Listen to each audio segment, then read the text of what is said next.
it's more of a consultation because people are calling us.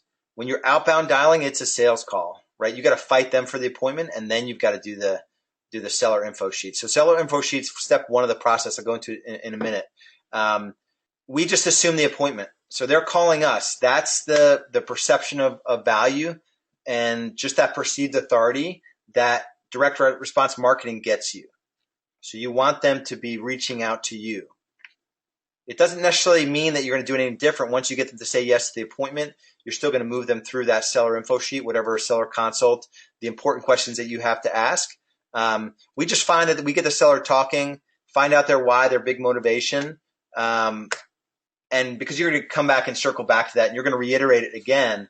Like we have Ashlyn in the office taking the first call, and then we have our listing agents calling to follow up and confirm the appointment. And then the first thing they do is they kind of reiterate the why behind the move. And so they know what they're dealing with. Like some sellers, which I think is ridiculous, some sellers are like indifferent to a move, right?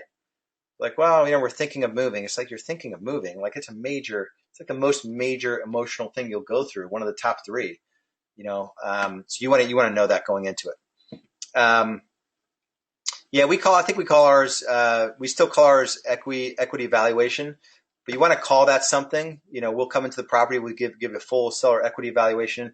It's more in depth, it goes deeper than even most appraisals, because that you want to have a big benefit for coming into an appointment. And then follow up is critical.